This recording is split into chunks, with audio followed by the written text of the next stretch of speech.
So I'm so happy to be here. I'm getting to talk about one of the things that's closest to my heart, something I feel very passionately about, and something I do on an everyday basis also as my job. And I am really happy that I'm getting to do this through SHB, because I think I remember when I first came across SHB and I just thought it was such a wonderful initiative and I wanted to be a part of it in some way or the other. So it really brings me a lot of joy to do this through SHB. And thank you, Janaki, for the opportunity to do this. So I thought I would share a PowerPoint because it just makes it easier for me to communicate and also consolidate my thoughts. I'm sure there will be lots of things to talk about at the end of the session because I won't be going into too much detail into a lot of things. But primarily, the two things that I thought I would cover in this talk. One, what happens to the brain basically as we age? So what can we expect? How can we try to maximize our brain function? That's one thing. And then what happens when something goes wrong with our brain function? So when you have people who develop memory problems, dementia, or other difficulties that we see more and more with the elderly population, and what can we do to support them and how can we support ourselves? So broadly, these are the things that I'm going to talk about. So let me share my screen with you.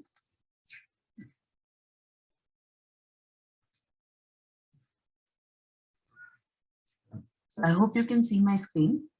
If you have any questions, then I request you to please make a note of it, and then we can talk about it at a little bit more length later on.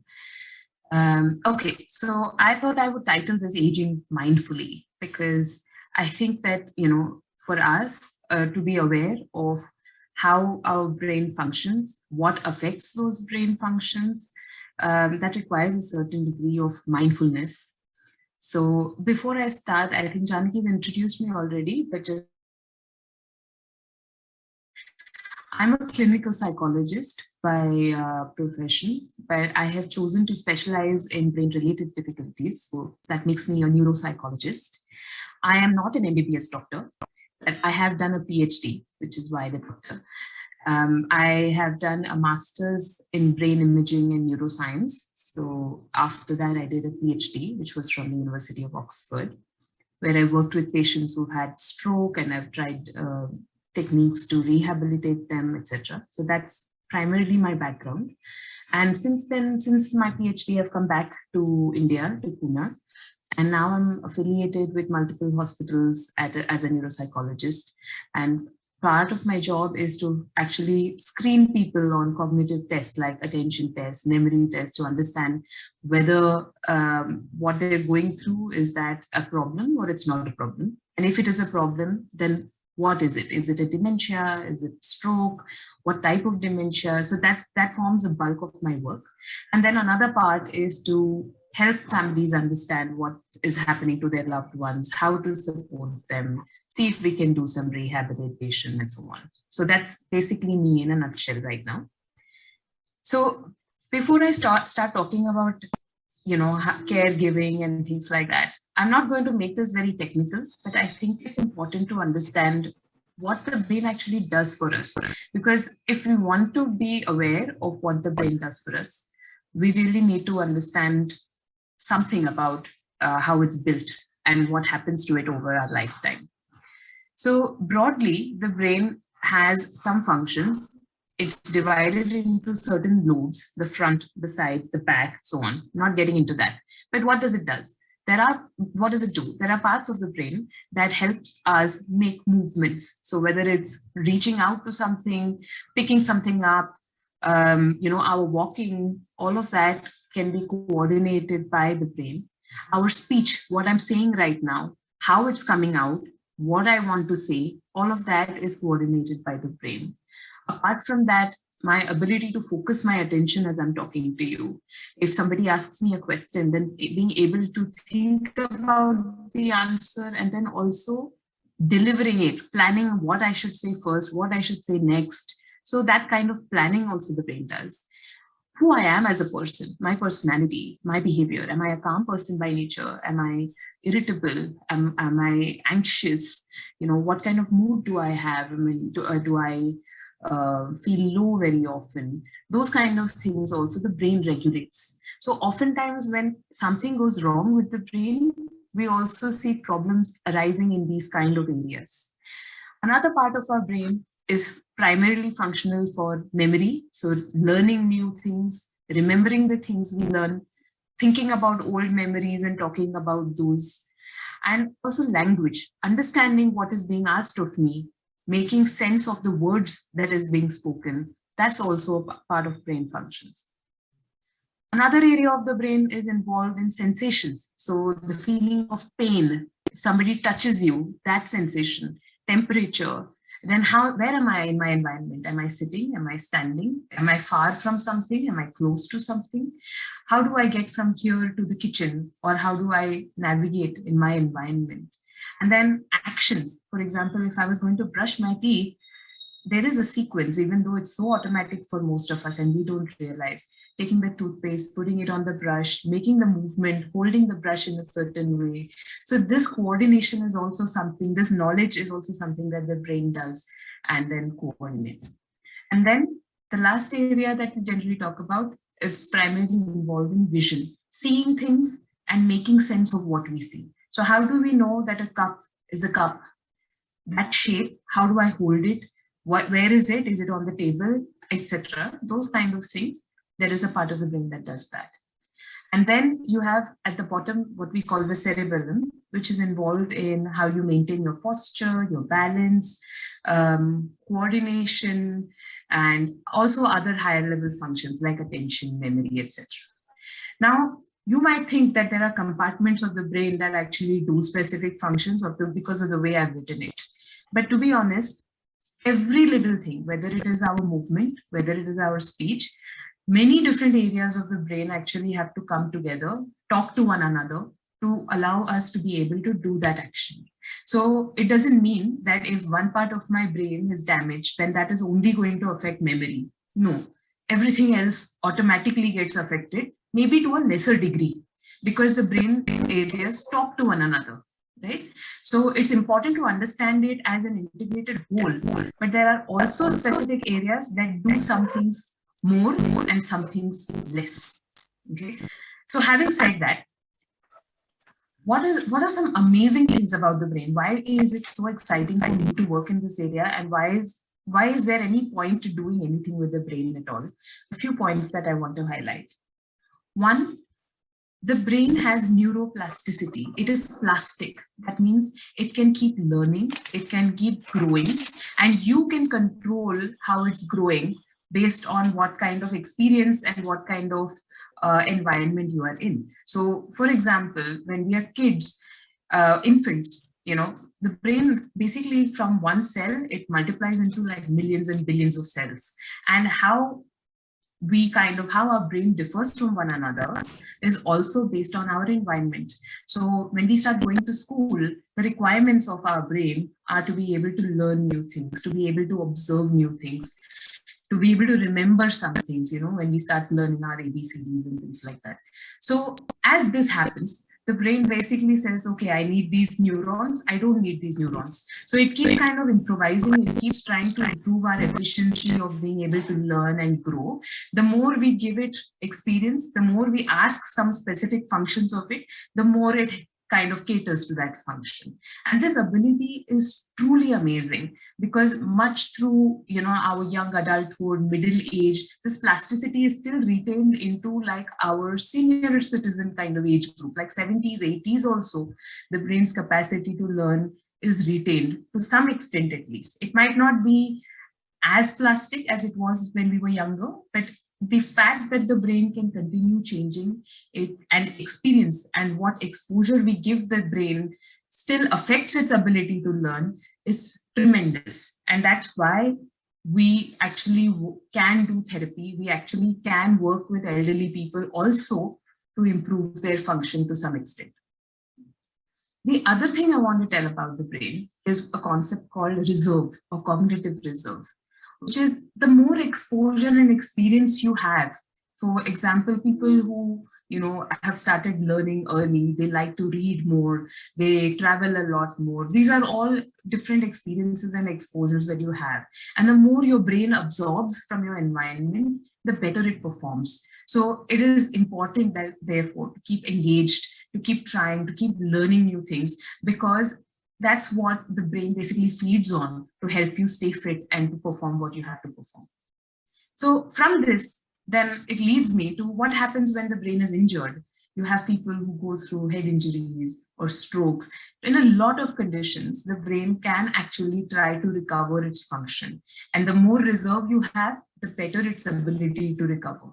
So this is what forms the basis of any kind of therapy that we do, because the more experience you give that, suppose you have memory difficulties, right? So the more practice I give you with trying to remember something, try to give you strategies to try to remember something, the brain is able to take in some of those, adapt, and still learn. Even though there are some injured neurons, it tries to find a way to around that injury. And that's amazing about the brain. So what I want you to remember from this particular slide is that everything that you do and everything that you don't do can basically affect your brain function. So whether it is to do with physical health, emotionally keeping yourself healthy, or keeping yourself cognitively active and healthy, everything that you do can benefit your brain. And whatever you don't do, if you ignore yourself or if you prioritize other things over taking care of yourself, that can also affect the brain in a not so positive manner. Okay, so now we've talked about the brain and we've talked about why keeping it healthy and is important, its structure, function, etc. So we know now that it affects our physical function, it affects our cognition, and by cognition I mean functions like ability to pay attention, ability to remember, ability to plan, ability to solve problems, ability to speak, understand language. All of that comes under cognition. The brain also regulates our behavior and it regulates our mood. But like I said, it does not work in isolation. So what is also important is our environment. And the thing about, the golden years, as I like to call them, is that more and more, people start becoming more vulnerable to the environment's effects. When we are younger, we are probably able to handle things, take it in our stride, still come out on top. But as you grow older, everything is getting a bit different. There might be a little bit of vulnerability. And so we become more susceptible to, how our environment is. So what do I mean by environment? So some of the main things in our environment could be how our family is. So who is in our family, how supportive they are, etc. Whether we get along with people, whether they care. You have work environment. If you're still working, then, how is your work environment? What is your social support system like? That also influences our general state of health. Finances, if there are financial worries, or if we are doing, if we are in a stage where we are not sure about, the future and what we need, etc. Your diet, your habits, and your health is really critical. It affects brain very, very deeply. So, whether you have a balanced diet, whether you drink, you smoke, how is your heart health? Your heart health and brain health are very closely integrated. So, if you have diabetes, if you have blood pressure, then it's very important that you kind of take care of those things, because they can affect our brain's function as well. Sometimes our physical environment is important, how clean it is, that we are not staying in places that give rise to germs, viruses, and so on. And then in general, how stable and comfortable we feel in our environment. And all of these do affect the brain function, and the brain in turn kind of can influence these factors, how well adjusted we are in our environment. So if somebody is not actually well adjusted, if they're not actually having a great environment, then we can see some changes in the way they function in their life. So what are some of these changes? So what are the signs of some discomfort that we might want to look out for in our loved ones or in ourselves? So first, if you feel that your general level of motivation, your interests, your willingness to go meet people, participate, has reduced as compared to how it used to be, that requires a little bit of thinking about why is that, is something like, why is my mood not quite there? Why am I not that motivated anymore? Another thing to think about is if there are very significant appetite and sleep changes, like overeating, undereating, or sleep changes, not being able to sleep at night, or sleeping a lot, in any extreme, any changes that last for a long time, like more than a month or so, that does warrant a little bit of thought about why is that happening. If you have low mood, or if your loved one is more irritable recently, just getting more triggered off very easily, that might also be a sign that maybe something needs a little bit more thinking about, or trying to understand what's going on. If there are more conflicts at home, just not being able to get along with people as easily as before, or if there's constant worry and stress. A little bit of worry, a little bit of stress is normal for everybody, but if you find that there's constant worry, there's overthinking, there's just no sense, like a sense of burden on you, then those could be signs of discomfort, which means that either something needs to be thought about in terms of the environment and making it better for the person, or is there something health-wise that needs a little bit more addressing, right? And a lot of times these signs of discomfort, especially when it comes to the elderly, they could signal one of these things. I mean, this is just some themes that I'm sharing based on my personal interactions with clients over the past few years. But, I think when you move into a certain age group, so about 16, 17 age group, life circumstances change quite drastically, right? So, I mean, health changes, sometimes there's loss of independence, there's insecurities because you're no longer kind of being the provider in some sense, or you're not able to do the things that you were able to do before, or there's not enough opportunities to do those things, even if you're able to do. Children are there to help you out. So, then is there a lack of purpose? Is there a feeling of helplessness? What about, are you actually able to keep up physically? Or, are you able to kind of bounce back every time you're upset? Previously, when you're younger, maybe it was easier, and now it just stays with you a little bit longer. So your stamina is reduced. This is also the kind of age where people go through a sense of loss, not just for other people, elderly people, but also their sense of purpose and sense of self. There might be a little bit of loss. There might be grief, loneliness, because suddenly you have a lot of time, and then you've worked all your life towards something, building something, and then there's sense of emptiness that might come from changing circumstances. Sometimes the fact that you're not able to be independent can also bring about some confidence issues, or make you question things like, your self-worth. Am I still worthy? Am I being a burden on other people?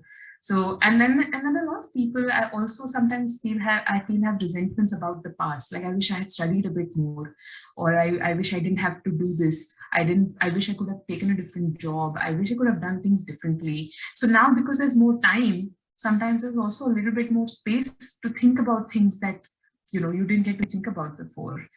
And there's also worry about the future, because like I said, you can feel more vulnerable, and then that might mean, so what next? Is there enough money? What about my kids? What about, my loved ones? And what about, like, am I going to get bedridden? Am I going to get dependent on other people? So there are basically, I'm sure the sum and substance is, a lot more than this, but these are some themes that I typically keep coming across when I'm dealing with people who are entering their golden age, or who are already there. So this does kind of, I think, understanding about this, recognizing this is important, because you have to, if your loved ones are going through this, then you need to understand and be able to empathize. And if you're going through this yourself, then you also need to understand that you're not alone. It's very natural. But there are ways to deal with them. So it's important for all of us to understand why these things are important to understand and address. Okay, so a lot of these things could also be natural for a certain age group, or you might think that this is okay, I will get used to it, I'll get adjusted to it. But what are signs that actually a little bit more support might be required? So I've tried to kind of compile, again, based on my practice and based on my experience. These are not absolute rules. These are just suggestions, and each person's complaints or worries warrants, very individual attention and care. So please don't take these as an absolute. They're just some ways to guide. So if you observe changes in one or more of these areas, so first, any changes in physical function. Now, each of these is a part of brain function. So I'm kind of relating it to that. That's why I started with talking about the brain.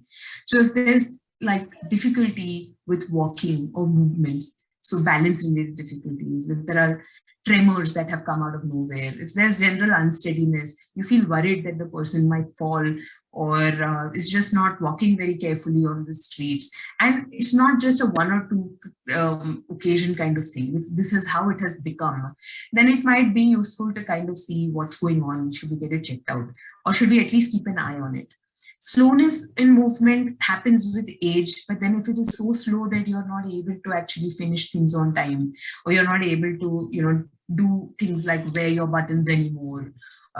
So those kind of things, again, they're signaling something has changed, and that change needs to be looked at more closely. Similarly, with changes in speech, changes in your stamina, or just physical discomfort, like feeling giddy more often, feeling, breathless more often, headaches, repeated headaches. So these are areas where you would want to think about, do I need a medical consult? The other change that you might see that might kind of require attention are if you see changes in any routine activities. So whether it is appetite, eating habits, whether sleep, continence, so if somebody is not able to hold their urine or stool, or if there's incontinence, and if there are behavior changes. So like I said, if people are more irritated, or they withdraw from people, don't want to participate, don't want to talk to people anymore, those kind of changes are also something to keep an eye on. You can have emotional changes. So, someone who's been very calm and sorted, but now you can see they're getting more irritable, or they appear worried a lot. They're sad, they don't get up, and they don't have the same energy about them. Or sometimes, their reactions to things are just like have flattened out a little bit. They're a little indifferent, feel like they're not engaging as much with other people's lives, like even families' lives. They're very indifferent about, okay, do whatever you want, and I'm okay with it. You take the call. Those kind of things where you feel that it's coming from an emotional place. So those are also changes to look out for sometimes. And then, of course, cognitive changes. I mean, I think most of the people who come to me come with complaints of memory-related difficulties. People are forgetting appointments. They're not having medicines on time. Or they're forgetting something that has been told to them, and then they keep asking and checking again and again. And they have difficulty focusing their attention. If people are talking, they get distracted easily. Or sometimes there's confusion, like they forget very familiar roads, like they used to take this road every day, but now it's not easy for them. Or language skills, like they're not able to speak as fluently as before. They get stuck, they don't find words easily. So these kind of complaints, usually I get to see as the first person. I'm the person who consults for these kind of changes to find out whether that's part of normal aging, or is that something to be worried about. And then finally, if you want to think about social participation, so if people then being reluctant to participate with others, are there conversations now more, only when you ask them questions, they respond, otherwise, spontaneous conversations are limited. Or sometimes our behavior with others, we know that there are boundaries for family and outsiders. Are those boundaries now being shaken? Like people are being more blunt with others, or saying things that they should not be saying to others. So these are all changes that I, as a neuropsychologist, would be looking for when someone comes to me with some complaints. And it doesn't mean that there's something wrong necessarily, but it will, take my attention to those things to see if something is wrong or not. So apart from those things, general rules to look out for, general suggestions to look out for. If people are not doing enough socially, it should not be because they don't have enough opportunities to do that. For example, the pandemic has done that. So if now we have people who are not really looking to kind of go and meet people or talk to them the way they used to do, that could also simply be because there is not enough opportunity. So any of these difficulties should be over and above the fact that somebody actually has opportunities to do them and is still avoiding it. For whatever reason, we don't know the reason, but it's changed not because they don't have enough opportunities. Sometimes children take over a lot of work, and that's why there are no opportunities to actually go out and do banking. Or sometimes children do it because it's online banking and their parents are not as comfortable. So those means there are no opportunities, and so they're not doing it, and that doesn't have to be very worrisome. But if they were doing banking all the time and they would prefer going out, and now suddenly they just changed, like, no, why don't you do it, I don't want to go. Or they try to do it and then make some mistakes, or they have difficulty making decisions. Those things require a little bit more attention. Another thing to look out for is there is a sudden step down, like previously they were doing things and then suddenly they are not able to do those things. So if that happens, and then over time you find that their dependence on you as children is increasing with time, then that might be also something that you want to get checked out. And then the most important indicator that I find is if you as a family member is distressed, or the person themselves are distressed about not being able to do some things, not being able to walk as easily as before, or speak as easily as before, or remember things as easily as before, that means you should definitely try to kind of at least get some evaluation or some second opinion from a doctor about whether this is okay, do you see this happening all the time, or is there some reason to be worried about it. So any and all of these things might at least warrant a checkup, or make you want to ask some of these questions. Okay, so what do we do when we have physical discomfort or changes? Most of the times you consult your doctors, you at least have a family doctor, and if then more specialized care is required, they might ask you to go get some tests or see a specialist.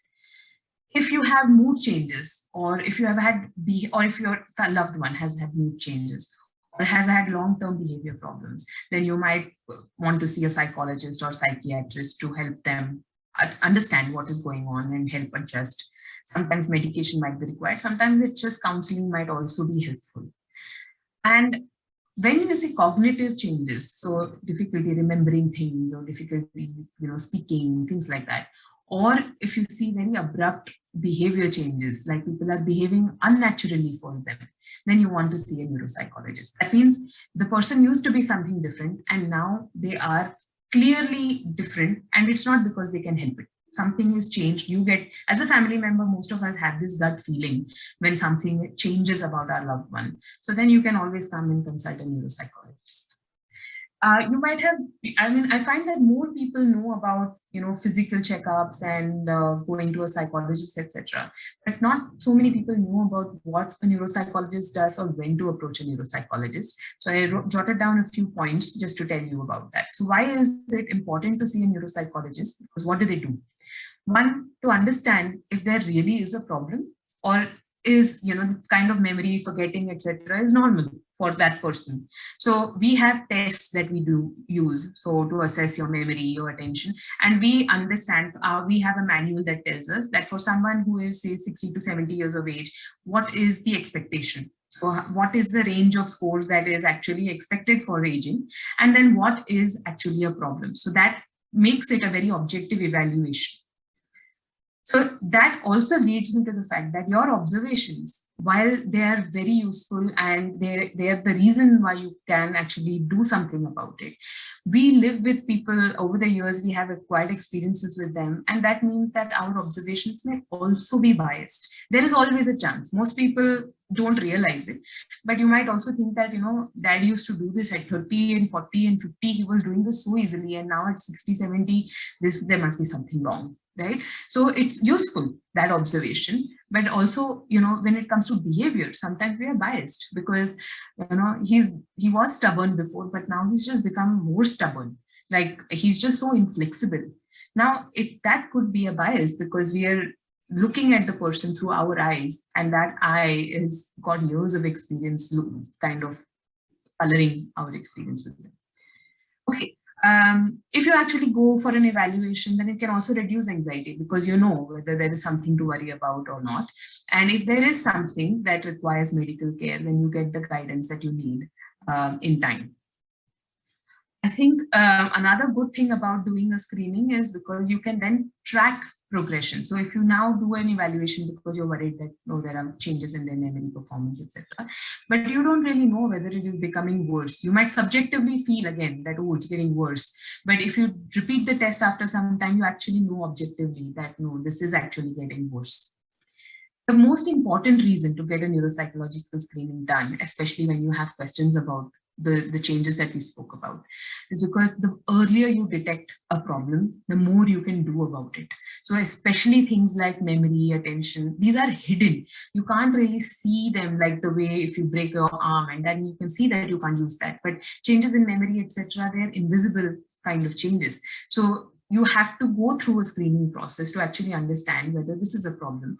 And if it is a problem, that's when you can actually start treatment quite early. And cognitive tests can sometimes help pick up these changes even before other tests can, like even before an MRI scan, for example. Because by the time you come to a doctor, you know that this is not a problem. I mean, this is definitely a problem. So you are going. But if you are in doubt, cognitive changes can be picked up early enough. So that's another reason why neuropsychological screening is important. Okay, so now we might think about, okay, what is normal aging, and then when should we worry? What happens? What is dementia? And so I'm moving now into the spectrum of when things are going maybe wrong a little bit. So normal aging is basically a spectrum. You see that people's performance or decline in performance there's a range. So some people are quite fit, are still able to do things perfectly, and that's amazing. So, but then with other people, there might be a little bit of decline, and that's also okay. That might just be part of normal aging as well. And then sometimes people are able to pick up some changes in their own function, like, oh, how could I forget that? I have never forgotten that birthday. So what happened? So, but this will not be observable to our loved ones. It might not be observable to a doctor when you visit them. They might ask you some formal questions that you normally ask in tests, and the person does absolutely fine in them. So there could be like preclinical changes before it can be observed. But those changes might be actually different from normal aging, right? At this time, most people don't actually do a checkup because they think this is part of normal aging. But then as time goes on, as you can see over the years, as time goes on, you can actually have changes that are observable by the family and other people as well. So for example, if you go out to a shop, previously you might just be able to remember those lists of things that you needed to buy, but now you might need to write it down in a list. Or, timing for medicine. Sometimes you might need reminders. Your family person has to remind you. So you can still do everything by yourself, but some changes, some adaptations may be required. And on testing, we find that there are some mild changes in memory, etc., that we want to keep an eye on. The stage is called mild cognitive impairment. And if you pick up memory related changes or any of cognitive changes at this stage, it's actually very useful because there are tips and suggestions and management guidelines that you can actually use to, if possible, keep the person in the stage. If it is a dementia kind of condition that is going to get progressively worse anyway, we can still provide cognitive stimulation to slow down the process of the dementia. So this is another reason why early screening, when you have these doubts about changes in cognition, is important. And then over years, you can develop dementia, and dementia also starts usually very mild, with mild symptoms where, you're just maybe finding it difficult to register information. You keep asking the same questions again, or, you've been told something and you'll forget it anyway. And then slowly in time, these problems increase in severity. So basically for the caregiver, it means that the person, that your loved one, is just getting more and more dependent on you. You have to give more supervision, you have to give more care, you have to change the way in which you deal with them, you talk to them. So that's what happens when you actually get to the dementia phase. So there is so much cognitive decline that they're not able to function independently anymore. You might ask, okay, what are signs of normal aging? How do I know? So some of the things that you might experience or your loved ones might experience is that you're just not able to be as fast anymore. Like it takes you a little bit of time to actually understand and respond. It might take you a little bit of time to adapt if something changes in your environment. If somebody's suddenly coming over, then it takes a little bit of time to actually figure out, okay, what can I do? What can I give them? what, the planning might take time. Multitasking sometimes becomes difficult. So, doing two things at the same time, you have something on the gas and then the phone rings and then you go there and then somehow you forget about the gas. Or sometimes, you feel like you've kept the gas on sim, but then it's actually on high. Those kind of things a lot of people complain about as aging happens. And that's just the changes in our brain's structure and function means that it's getting less efficient, but it is still able to do a lot of things. But it's only when you actually lose the ability to stop doing, to do things, or you're avoiding things because it's just too effortful for you to do those things. That's when you actually need to go see someone to see if there is a problem. Okay, so just very quickly then about dementia. What is dementia? So you might have heard of Alzheimer's, you might have heard of the different Parkinson's disease, dementia. So dementia is basically when your brain's ability is reduced beyond what is expected for your age, and that previously you were performing well and now it has declined. It's not like you were never able to do it and you can't do it now, doesn't meet the criteria. And then if these problems actually affect your independence, your ability to do your everyday life work or participate and talk to other people, etc., then we generally call that as a dementia. But understanding what is causing that dementia is mandatory, because whether it is Alzheimer's or it's a different type of dementia, you have frontotemporal dementia, you have Lewy body dementia. There are so many kinds, and most people only know about Alzheimer's because it is the most frequently occurring dementia. But you have to get medical inputs on what is the cause of the dementia, because then treating it has a different approach. So that's one reason why you must get evaluated and not put it off, because the more you wait, it doesn't go anywhere. I mean, the problems just get more difficult to handle. So early detection, again, is very key. Sometimes you also need to understand that it can take time to arrive at a diagnosis. I mean, we cannot penetrate the head and try to understand what's going on, whether there are protein deposits that are not okay. We don't have advanced enough techniques. So what we generally tend to do is doctors will look at MRI, will look at cognitive tests, will look at blood tests, and then try to arrive at, based on their experience, based on their knowledge, at a diagnosis. And then usually what happens is we like to track people over time. So 6 months later, if we find that the treatment has helped, it helps us understand what it could be. If it does not help, if it has gotten worse, that also helps us understand what it can be. So diagnosis is usually not in one interaction with the doctor. It usually takes a few months at least. So patience is really important when arriving at a diagnosis. It is interesting to note that some dementias are actually reversible. Sometimes your brain function could be lower if you have mood-related problems. Actually, low mood, being actually clinically depressed, can affect brain functioning, can affect memory problems, etc. Other things that can affect are if you have vitamin B12 deficiency or thyroid-related changes, hormone-related changes. Anything and everything affects the brain. So it might not always be the worst. So if you get it evaluated, if it is reversible, then it can actually be fixed.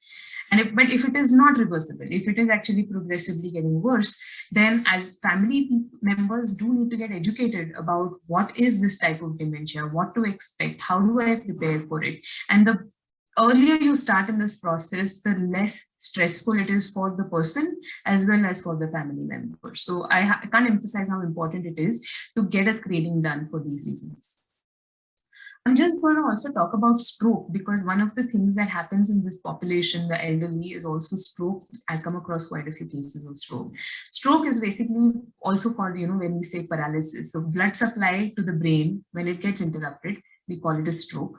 And again, here, if you find that you can identify the stroke symptoms early on, there is a window period of 4 to 5 hours. If you can go to the doctor in time, you can actually stop significant damage from happening to the brain. It can even be reversed in some cases, depending on what part of the brain, how much of which blood supplying artery has gotten interrupted, etc. So what are these signs that one might need to look out for?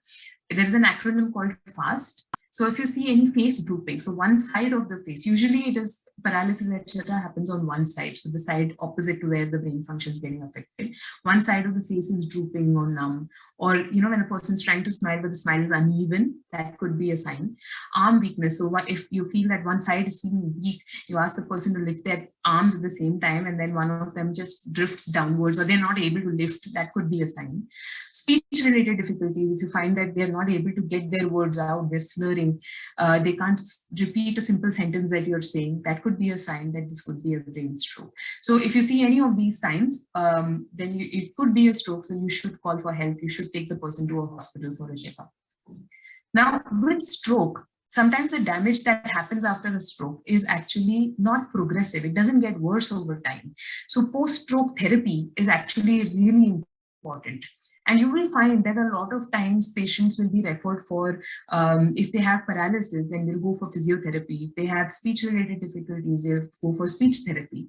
But one thing I wanted to highlight over here, that the brain, when there is a stroke that happens, it doesn't just affect movement or speech. All the other things we've spoken about in terms of memory, attention, behavior, personality, mood, they could all be affected. But because they are hidden and the family actually is just focused so much on physical recovery and speech recovery, the observable things, might not pick up on those cognitive changes until much later.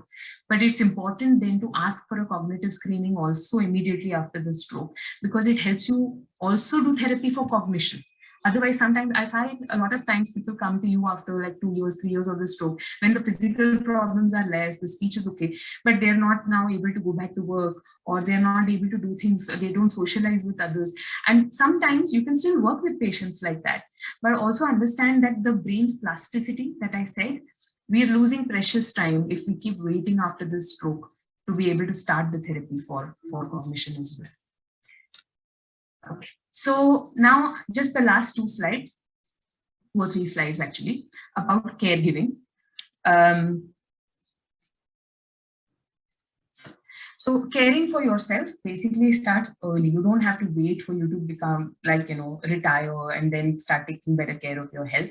In fact, now we know, research tells us, the more things you can do for yourself in your middle age, the more regular your health checkups, the better your health is in general. So the more self-aware you become, the better you can equip yourself with feeling healthy as you grow older. So when I talk about how do you care for yourself, I talk about it in these 4 large domains. So physical activity, for example, some form of exercise. Research says that about 2.5 hours of exercise per week at least is a good idea. But just one caveat here, just make sure that if you have any physical ailments, conditions, any heart-related issues, you should get your doctor to approve of what kind of activity is good for you. You might want to get some supervision. You might need a trainer, you might want a yoga therapist or someone to help you, to advise you, because you don't want to risk getting worse instead. You can also, it's advisable to take care of diet, eat a healthy diet, make sure that you get enough adequate sleep, 8 hours of sleep, 6 to 8 hours minimum. You also want to make sure that you are actively socializing, or if you can find time to do some volunteer work where you're actually interacting with people. It has been shown that people who are able to do things for other people actually implicitly feel very happy, very satisfied, and that's great for your brain. It helps your mood, it helps your cognition, it helps you be better adjusted. So that might be something to think about. Taking the time to take care of your emotional health, not constantly running all the time, at least taking time on weekends or sometime at night to spend time with your loved ones, to do things that you enjoy, listen to music or watch movies or something like that, going out, finding time to relax, finding your thing to relax is important. And then cognitive activity. I have a separate slide on cognitive activity, so let me talk about that.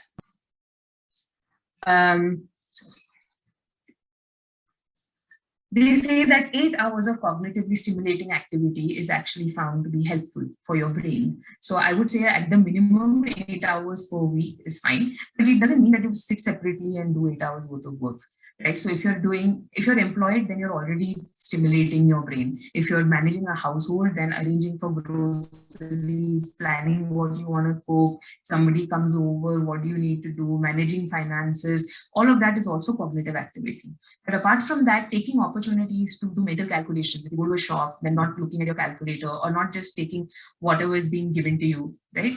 So you kind of think about making your calculations by yourself. Then trying to remember grocery lists if you can, trying to mentally go through routes that you used to go, like travel on before, trying to remember phone numbers instead of, always trying to go through your phone for it. Sorry, I've written nameplates, but actually mean license plates. So sometimes, making a note of a license plate just so that to test whether you can remember it later, or keep when you're going to a new place or something, then looking at the landmarks and then trying to next go through those landmarks later in your head. It just improves your attention to things around you, and that is also cognitive activity. Lots of people tell me they like to do crosswords, jigsaws. There are lots of apps these days on the phone for games. So that might be a good idea if you like those kind of things. Playing cards, there's so many things that cards can, so many types of games and so much of mental stimulation that you can get with playing cards or playing chess or, doing trivia quizzes. Also maintaining accounts for yourself, for your home. If sometimes people help, who are participating in the managing committee for societies, they get a lot of cognitive stimulation by doing those kind of things. So volunteering for that. If you're someone who likes reading or someone who likes writing, that's good because you're keeping your brain active, fluent, thinking about things, expressing yourself, even discussing current topics with other people, what's happening in the world, your opinion on those are cognitively stimulating. One thing that I really like to highlight to people who visit me are always trying to learn something new. I recently had a lady who came to me at the age of 80 and she was trying to teach herself how to learn German, which I just thought was so commendable and so amazing. And she was struggling, but the fact that, she was still trying. Sometimes in our everyday life, there's an opportunity to learn something new, like, say, for example, learning how to do online banking. Or I think SHB does that, right? Teaching people to, with the smartphone lessons. So learning a new skill like that is very challenging for the brain and it's great exercise. Sometimes just trying to fix things at home before calling for help, some small things like reorganizing things or solving some problems for yourself at home around the house, that might be good. And doing any or all of these activities as a group as well. Like if you have friends with whom you meet, you can have one evening a week to kind of do cognitively stimulating activities or play some games, card games, or play antakshari, whatever. So that kind of adds up to socializing as well as doing something that is cognitively stimulating for you. And then finally, in terms of caregiving, so if you have people in your house who have some kind of brain-related difficulties, caregiving basically starts with you as the caregiver, right? It starts with educating first yourself on the diagnosis. What is happening? What should I be expecting? Taking time to care for your own health is priority. It's like how they say in airplanes, right? Like first you wear the mask if the oxygen level goes down, you wear it first for yourself first and then for your loved ones, for your kids. It's like that. Most of the times these difficulties, they're not a short race, they're marathons. They take years of patience and caring and stamina. So if you don't take care of yourself, you are not going to be able to take care of your loved ones. And if your loved one also picks up on the fact that you're stressed, or if your irritation comes out on them, the problem just becomes worse because they at some point lose the ability to compensate and adapt to you. So ultimately it becomes a burden if you're not able to take care of yourself right from the beginning. And by that, I mean taking care of your physical health, so finding the time to do some exercise, taking care of your emotional needs, find people who will understand you, build a support system for yourself.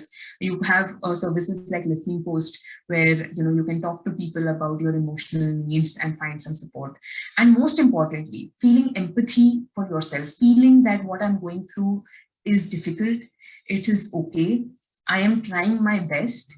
And of course, there could be grief also, that to see your loved one going through so much difficulty, there could be pain, but kind of taking the time to actually process these emotions and not continue doing things just because they need to get done to move from one day to the other. Sometimes they all pile up in the end and you burn out. So it is much, much more important for you to take time to stop, pause, think for yourself, take care of yourself, not feel guilt, all of these things, they don't happen, intuitively. You have to make time for it. You have to take the effort for it and understand that it's something that you're doing not just for yourself. It's going to help you to be a better caregiver. It's also sometimes important to share what you're going through with other family members, friends, or get the help that you need. Sometimes just physically to take care of your loved one's physical needs, or have someone sit at home with them for some time so you can take a quick walk or do something that needs to be done and not be worrying about them all the time. So there is help available, and you should be able to take care of that, and so that you're able to take care of yourself in return. So like I said, it's important to make the time to care for yourself. If you try to kind of do it when it's convenient and you're so busy already, your day is full. And so within that, if you try to also make time, you are just stretching yourself. So I think sometimes it's nice to, keep some time on the weekend or take some time off to be able to take care of yourself. And of course, you have counselors if required who understand the diagnosis, who understand the struggles that you're going through, and who are able to give you the support and guidance that you need. And then lastly, so how can you do caregiving for people who are actually going through these difficulties, right? So the first thing to do is noting down any examples of difficult behavior or where they're forgetting, what kind of thing they're forgetting, if they're getting irritated more often, if these kind of changes happen. Why is it happening? When is it happening? What are the triggers? Sometimes it could just be something, for example, if somebody shows up all of a sudden and that person gets irritated and it was never like them, and this kind of behavior happens, you can keep a track in a diary on, do they generally get irritated whenever something unplanned happens? So that helps you understand why that kind of behavior could be a trigger for that person. And then you can plan how to avoid those triggers. So then you tell people that, okay, you need to tell me a week in advance. And then you can start telling your loved one that, oh, so-and-so is going to visit on Sunday. Repeat that a few times so that they mentally get adapted to the idea of someone coming over and they get into the mode for it. So that is a trigger that you can avoid. Similarly, you can arrange for help. Suppose sometimes the triggers are not avoidable. So then you kind of just arrange for someone else to be there, or arrange for some kind of support for yourself so that you can manage that kind of a trigger. So not all triggers can be avoided, unfortunately. So sometimes you have to think it through. I know some of these suggestions could be at a very global level, but like I said, they're just very broad and it depends on each person and what difficulties they're going through for us to address them in more detail. For people who are going through dementia, especially, they might prefer a routine. Any changes in routine, any changes in place, any changes in habits, timings, they might take a little bit longer for them to get used to. So it is also recommended that if you're introducing any new activity into their everyday life, then you introduce it more slowly. So for example, walks, if you want to introduce walks, you might want to start with say 2 days in a week and then see how they respond. If they like it, then you add another day and constantly give them positive feedback that, oh, that was great. Wasn't it amazing? Did you like that? What did you enjoy today? Or did you feel tired? And if they feel tired, then you can reduce the amount of time that you do for the walk. So getting feedback is important so that it doesn't feel to the person going through it that you're forcing yourself upon them or forcing anything, even though you know that it is for their benefit. They might not understand it like that. So it's important gently in some way. I think this is one thing that people find very difficult to do, because a lot of times when somebody is going through difficulties, it is also causing you stress. And then as a caregiver, to speak in a calm and patient tone when you have just so much going on and so many additional responsibilities can be very, very challenging. Which is why, one, taking care of yourself is important so that you can maintain a level of calm when you're dealing with the person. And I think also a lot of it is just practice over time. So I would say, please don't be harsh on yourself or hard on yourself. If you get irritated, it's completely normal. That empathy with yourself is really, really important. But also understand that they probably are not able to help it. So in time, you will come to a comfortable equation where you stay calm most of the times. And then your family member, your loved one is also kind of adjusting to your tone. Sometimes it might become important to repeat the same thing. Sometimes you can use, labels, cues, like write down on a post-it for them so that they don't forget something. Then put reminders for medicines on their phone so that when the alarm goes on, They know that they have to go and have medicine. You have medicine boxes which have, Sunday, Monday, Tuesday, morning, evening written, so you can systematize that. Sometimes it helps to have a whiteboard, put a timetable, and then tell them, have you done this, then put a tick mark, have you done this, and put a tick mark. So especially in milder stages of a particular type of dementia, you can try to use some of these things to keep the person as independent as possible, but you might still need to supervise them so that they're getting everything that they need.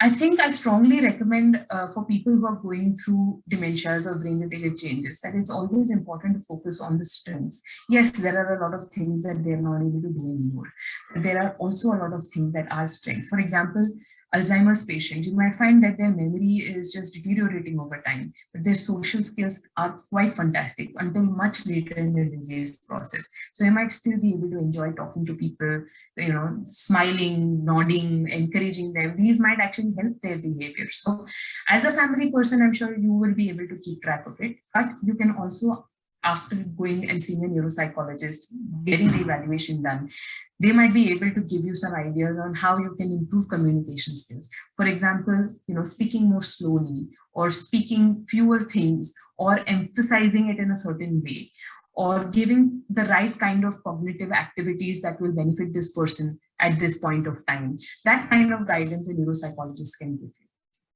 Lastly, I would say that if you have someone, a loved one who is having dementia or some difficulty, do join a support group. For patients, you have support groups in Pune and Bombay, in most cities. You also have support groups of caregivers, and it is very, very empowering to know that you're not alone and that you're not the only one going through problems. What you're feeling is completely okay, and sometimes it helps to get tips from how other people are handling a certain problem for us to improve what we are doing. So with that, I'm going to end my talk. So thank you very much. Just to kind of say that we are also conducting some research. One of the things that I'm trying to do is create a cognitive test that is suitable for our population. A lot of these tests are in English, and we don't have enough tests that can check your memory, etc., in Hindi and Marathi. So we are doing some research, for which, if you're above 50 years, or if your parents are above, are willing, if they're healthy, or even if they are patients, if they have dementia, if they have stroke, if they've gone through something, we're okay to include any such people. They're basically going to be asked to do some cognitive tests, like, let's see how your memory is or how your attention is. So they're question answers, but I can give you more details. So these are my contact details. If you're interested in volunteering for our research, then please do participate. So thank you very much. And now if we have any questions, any feedback, any discussions, I'm happy to have them. Just wanted to know one thing. Thank you so much for the informative session. Yeah. I have an aged mother who is showing signs of memory loss. She has diabetes and BP also. I wanted to understand, what is the difference between dementia and Alzheimer's? So Alzheimer's is a type of dementia. Okay, so like I was saying, dementia is basically just a very global term that says that this person is not able to do the things that they were able to do, and it's more than what is expected for their age, right? But Alzheimer's is a type of dementia where memory problems are the most significant thing that you see right in the beginning. Okay, so if you actually think about the different types of dementias, you can have different symptoms, and that's where a cognitive psychologist can help, because if you could have a dementia where there's behavior changes, and that's a different type of dementia. It requires a different kind of care. It's happening for a different reason. In Alzheimer's, the neurons in the part of the brain that function memory, that help you to remember and learn new things, those are the ones that are getting affected first. So that then that is treated in a different way. Sometimes in early stages, you have medications that can at least give a little bit more protection for some time. So that's the difference between, and it's not really different, it's just a subtype of dementia. Thank you so much. Thank you for your clarification. No problem, my pleasure. Where can I get the screening done? Can we consult you later? Yeah, sure. So I'll be sending a flyer across just to summarize what I've gone through today. So you'll have my phone number, so you can send me a message on WhatsApp and we can take it forward. Thank you so much, Doctor. Thank you so much, Doctor. I just have a question, and this is related to long-term effects of COVID. And there are many things, maybe there's not enough research done on this yet, but long-term effects of COVID also, it is impacting, especially for seniors, impacting cognitive ability. Yeah, there is some research that says that I think it's very, very early, like you said, because we don't have enough data points just now.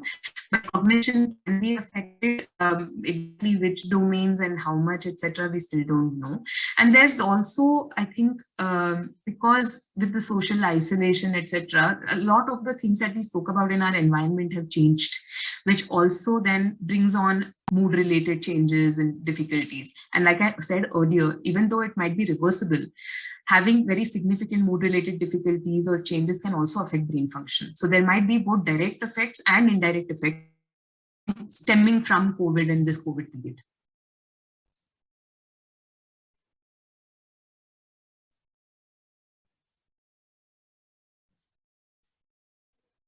Any other questions? Anybody has questions? If you would like to put it in the chat, I can do the asking on your behalf as well.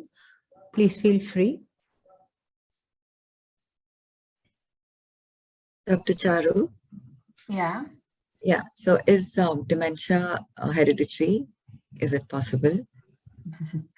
So this is something that we are still not 100% sure about. You will find that when you go to a doctor, they will ask if there is a family history of dementia, which makes you feel that, okay, this must be hereditary. But right now, I think what we know is that if there is a family history of dementia, then yes, there is a chance that the gene might have gotten transmitted through the generations. But I will say that there are so many possible combinations of genes that can get transmitted that it is not mandatory that just because you've had someone with dementia, you're also going to develop it. And the other way of looking at it, you will have people who have dementia now who are not able to report any family history at all of dementias.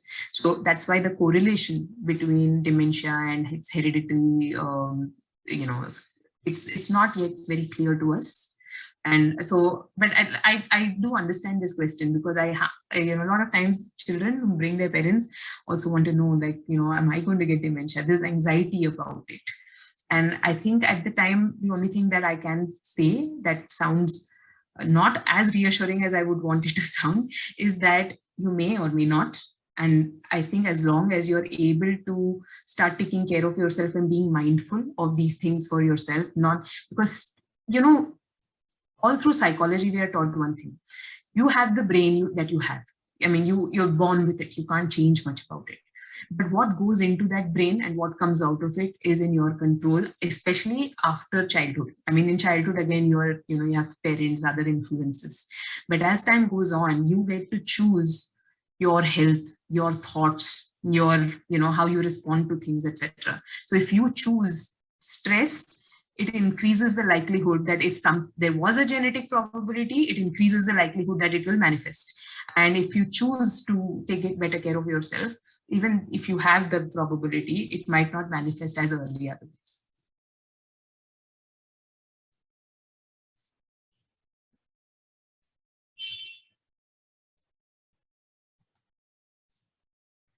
Somebody asked me if I could share the caregiving related slides, and yes, I will send it to SHB and they'll pass it on to you.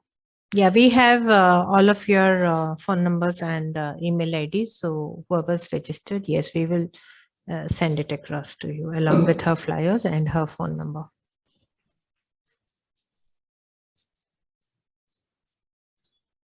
Any other questions? I'm so glad, Dr. Charu, you spoke about caregiving because and caring for oneself, because caregiving is really like burning the candle on both ends. And often most people are in their 40s and 50s when they are beginning the caregiving role, and they are in the prime of their lives in terms of work. And it just doesn't occur to them that they need to take care of themselves. It's just like one more of those to-do things on their list on a daily basis. And making accommodation for that time and energy required to do caregiving requires a very deliberate thought process. And I'm glad you brought it up. And I'm glad there are younger people here who are listening to this. So yeah, wonderful. Absolutely. I think stress is one of the worst things you can do to yourself. And that stress can sneak up on you sometimes unawares. So you have to be very careful about, taking the time to make sure that it doesn't all kind of pile up or come out at you all of a sudden. So if you're more prepared, if you're more mindful, which is why I said, aging is a very mindful process, and we often don't take the time to think about it. But just a simple awareness of how it is your responsibility to be able to take care of yourself beyond your physical health can make a lot of difference to how you feel now and also later on in life. I'd just like to address one issue. When it is a spouse who is the caregiver, and the spouse is also therefore almost a senior citizen or getting there, how do you address that spouse's caregiving needs? You may be a child of the parent, and one parent is going through this, and the other parent is the one who is the primary caregiver. Or sometimes the children are abroad, and the spouse is the caregiver. What can we do really to address those caregiving needs?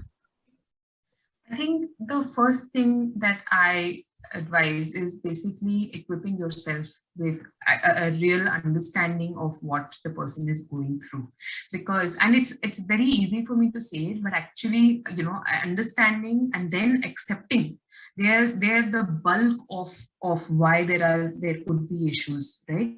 Because, so for example, there is a type of dementia called frontotemporal dementia, which is different from Alzheimer's. The first thing that you see could be behavior-related changes, that the person is behaving more difficult, is being more obstinate, is more, just personality is changed a little bit, probably exaggerated from, their core traits that were always there, which were always causing a problem at home. But now it is just at a completely different level. So I've had so many conversations with spouses like that, who just feel like, नहीं, ये तो हमेशा से ऐसे ही थे, मतलब now तो it's just getting difficult, but ये तो हमेशा से ही था, or some amount of memory was always there. Now just, so getting them to understand that this is different, that the resentment that you carry with you or the worries that you carry with you are now in a different space and need a different kind of spotlight.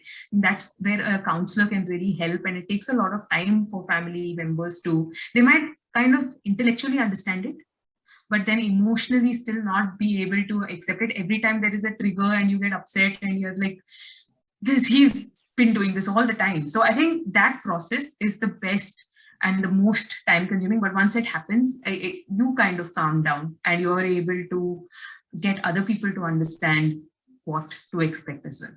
Beyond that, I think also thinking about it as a medical thing. Okay, because just because things like memory, behavior, etc., they're how we are born, this is what we've lived with. We don't really think about that as a medical issue. We think about movement problems and tremors and speech, etc., as in, heart problems are all medical.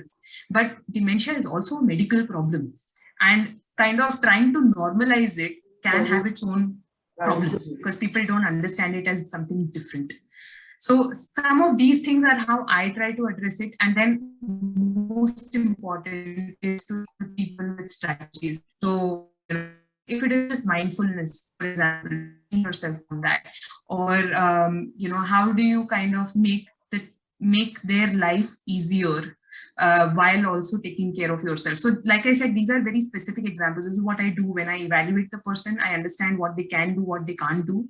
I'm also evaluating the spouse at the time, right? Because in a way, I'm trying to understand their equation, their environment, and then kind of guide and train them on how to adjust to the new reality. So it's not trivial at all. And so Janki, I'm very happy that you asked me this question. Most of the times it's just covered in a report in 2-3 lines, but it's actually almost a couple of months worth of interactions to help explain that.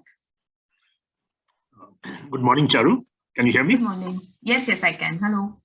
Thank you this is Raj here. Thank you for a terrific presentation, most educated.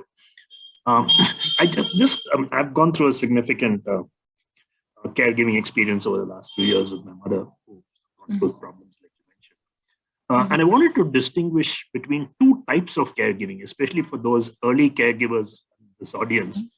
caregiving for people with serious normal medical ailments, like a heart problem or any other specific illness, versus caregiving for problems like you are mentioning in this presentation, like Alzheimer's, dementia, etc., where apparently they may be clinically reasonably okay, but they have other different struggles, behavioral struggles, communication struggles. And that calls for caregiving of a very different kind of capability. That poses a real challenge. I mean, if it is a conventional medical problem, you know what is to be done. There is doctors, it's more of a physical support. Whereas here, what strains the caregiver even more is you have to readjust yourself to come to the new realities. And probably that's a distinction you might want to elaborate more on. Sure. I mean, I think you've actually said it quite well. So, I mean, I completely agree with you there. I think when it comes to brain-related changes, it also demands of you as a caregiver the ability to stretch yourself beyond who you are as a person, because if you're not a calm person by nature, then you have to figure out or learn how to be more calm, at least in those circumstances.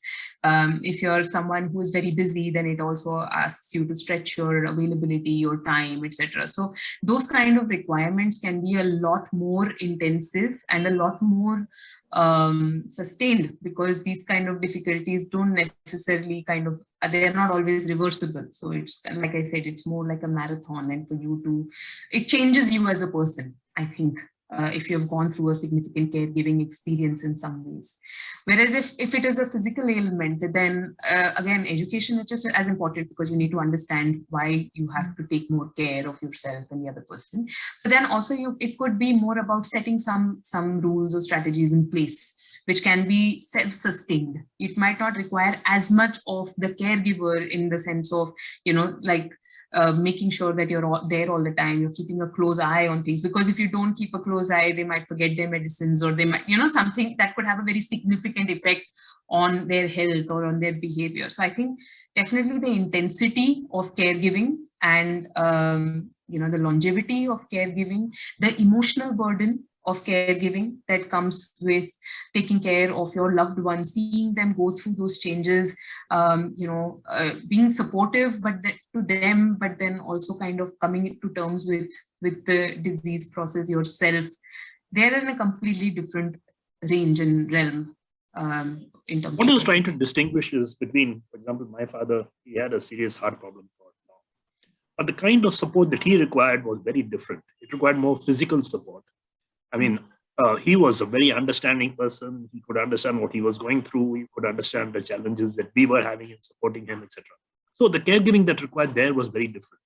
Whereas my mother, who was going through more of a Parkinson's and dementia kind of treatment that you are mentioning here, her challenges are of a very different order. It requires you to reorient yourself completely.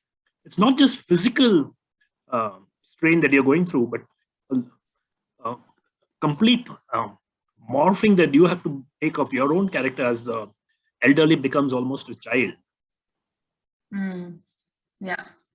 Poses a different strain on caregivers, especially those early caregivers in the audience want you to be understanding of that. Yeah, I think the level of dependence is very, very different for these two types of ailments, for sure. So yeah, I agree.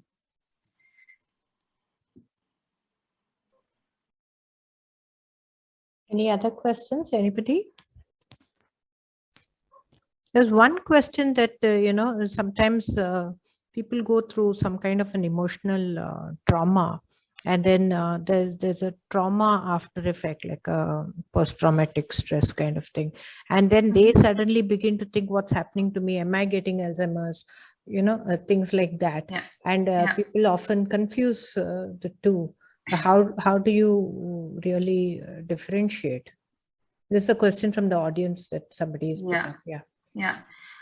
So I think there I have come across people where the spouse has also developed dementia. So it's not that it doesn't it's not a dementia. That's where a screening would be necessary for someone who is going through, cognitive changes, regardless of what you think it might be. It could be stress. It could be that kind of giving them more support and helping them along might reduce the stress and then alleviate the memory related difficulties. But like I was saying to Ranjani earlier, right, if you anywhere have the propensity to develop dementia, or even without it, but you've been in a very high pressure stress environment for a while, and caregiving can be very stressful like that, it could push you over the edge to kind of developing a dementia yourself. So it's not unheard of, which is also why we emphasize the need for more support, the need to involve more family members and friends and support staff to be able to help with caregiving. And one thing that I think I didn't mention though was when you asked for COVID, right? In this post-COVID period, I have actually come across so many more people with, cognitive complaints and even dementias.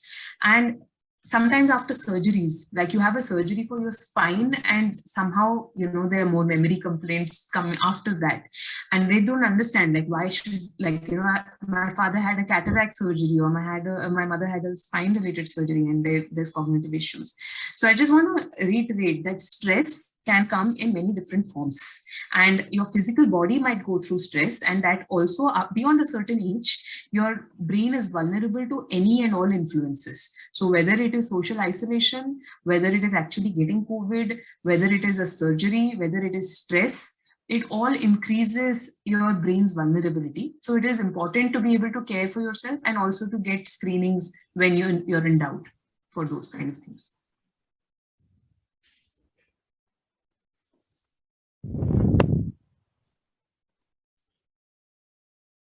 Is that all the questions? Are there?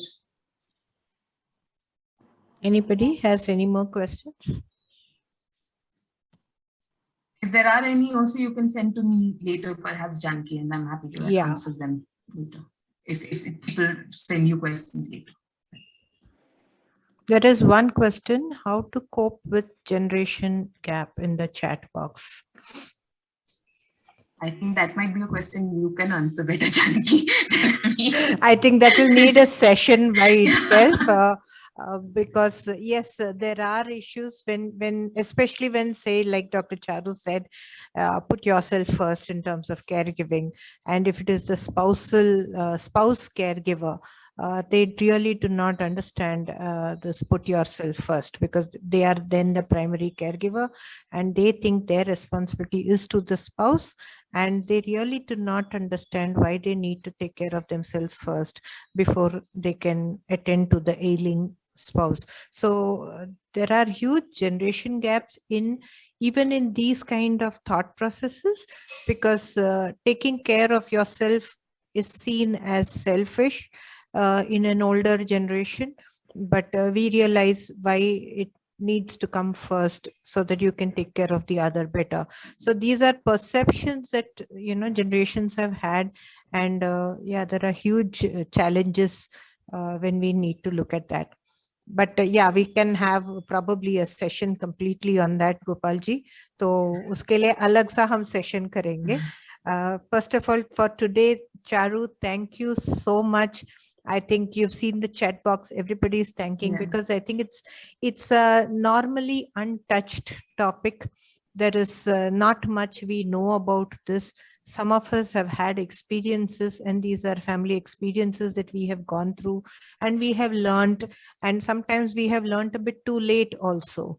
And I'm so glad that you have agreed and come to do a session like this. And we have really learned a lot more in terms of early identification.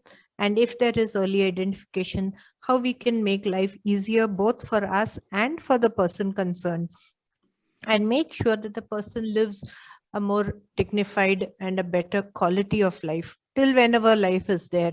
I think that's very important.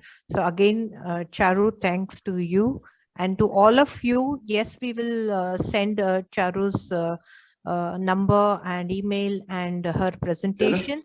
But in the meantime, if you have any questions, you can write to us. You have our numbers. or you can write to us at reach us at satihathbadana.org, and we will forward your questions to Charu. So great. Thank you again. Anybody would like to add something? Feel free.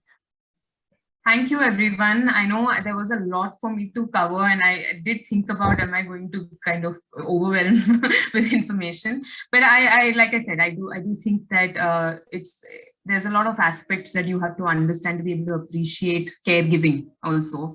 So starting with the brain. So I'm really glad that so many of you have enjoyed it, and I've thought that you've learned something or you have something to take away. Do reach out if you have any more questions or if you need any help with any of these things. And hopefully I'll see you all again sometime. Thank you. Thank you. Thank you to all of you. Thank you. Bye.